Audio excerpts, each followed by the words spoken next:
Hello बच्चों, चलिए हम इस प्रश्न को देखते हैं। आंतरिक त्रिज्या हमारे पास क्या है, R1 है तथा बाहरी त्रिज्या R2 वाले एक गोलीय चालक खोल या गोलीय चालक कोष पर Q आवेश है। खोल के केंद्र पर एक आवेश Q रखा जाता है और खोल के जो भीतरी और बाहरी पृष्ठ है उन पर हमें क्या करना है, पृष्ठ आवेश घनत्व का मान ज्ञात करना है। ठीक है बच्चों, तो सर्वप्रथम हम क्या करेंगे, इस प्रश्न की जो मुख्य अवधारणा है उस मुख्य अवधारणा पर चर्चा करते हैं। तो उसके लिए हम यहाँ पर लिखने जा रहे हैं क्या, मुख्य अवधारणा। क्या लिख रहे हैं बच्चों, हम यहाँ पर लिख रहे हैं मुख्य अवधारणा। तो इस प्रश्न की जो अवधारणा है उस अवधारणा में हम क्या देख रहे हैं कि हमारे पास क्या है, ये दो सकेंद्रीय गोले हैं, है ना। तो हमने क्या किया, दो सकेंद्रीय गोलों का निर्माण किया। ये हमारे पास हो गया पहला सकेंद्रीय गोला और हम यहाँ पर क्या कर रहे हैं, दूसरे सकेंद्रीय गोले का निर्माण कर रहे हैं। तो ये हमारे पास क्या हो गया, दूसरा सकेंद्रीय गोला हो गया। तो ये दो सकेंद्रीय गोले हैं।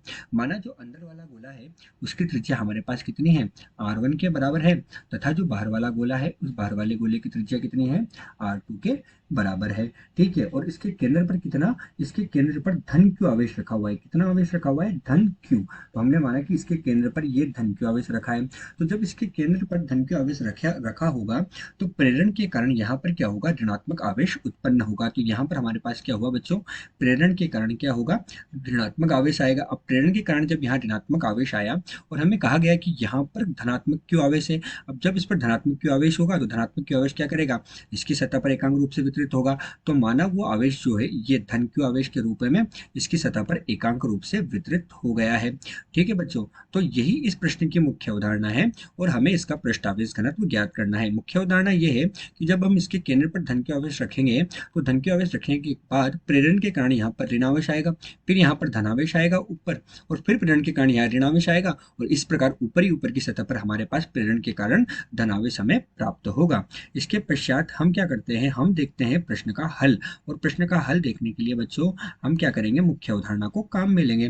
तो प्रश्न के हल में हम देखते हैं हम क्या करते हैं, सबसे पहले जो आंतरिक पृष्ठ है उस आंतरिक पृष्ठ पर पृष्ठावेश घनत्व का मान ज्ञात करेंगे। किस पर ज्ञात करेंगे, आंतरिक पृष्ठ पर। तो जो आंतरिक पृष्ठ है उस पर पृष्ठावेश घनत्व जो होता है उसको हम सिग्मा से दिखाते हैं। तो सिग्मा बराबर क्या होता है हमारे पास, ये होता है आवेश बटे क्षेत्रफल। किसके बराबर ये होता है, आवेश बटे क्षेत्रफल के बराबर ये हमारे पास होता है। तो बच्चों हम देख रहे हैं जो आंतरिक सतह है उस पर आवेश कितना है, तो आंतरिक सतह पर आवेश है हमारे पास धन क्यू, और इसका क्षेत्रफल कितना होगा, तो ये गोलाकार है तो इसका क्षेत्रफल होगा 4 पाई R1 का वर्ग। अर्थात हमारे पास क्या हो जाएगा, सिग्मा बराबर क्यू बटे हमारे पास आंतरिक सतह पर कितना होगा, 4 गुना पाई गुना R1 का हमारे पास वर्ग होगा। तो यह आंतरिक सतह पर हमारे पास पृष्ठावेश घनत्व हुआ। इसी प्रकार जब हम बाहरी सतह पर जो है वो पृष्ठावेश घनत्व निकालेंगे तो बाहरी सतह पर हमारे पास जो सिग्मा होगा उसका मान कितना होगा, तो आवेश बटे क्षेत्रफल। अब बाहरी सतह पर हमारे पास बच्चों जो आवेश है वो है बड़ा क्यू और हमारे पास छोटे क्यू के योग के बराबर है। ये बड़ा क्यू तो इन्होंने दिया है प्रश्न में,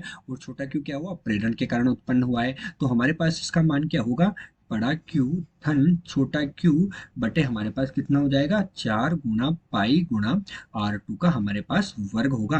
तो बच्चों दिया गया जो प्रश्न है, इस दिए गए प्रश्न में आंतरिक तथा बाहरी सतह पर जो पृष्ठ आवेश घनत्व है उसका मान Q बटे 4 पाई R1 का वर्ग तथा Q बटे 4 पाई R2 के वर्ग के बराबर प्राप्त हुआ। आशा करते हैं आपको प्रश्न समझ आया होगा। धन्यवाद।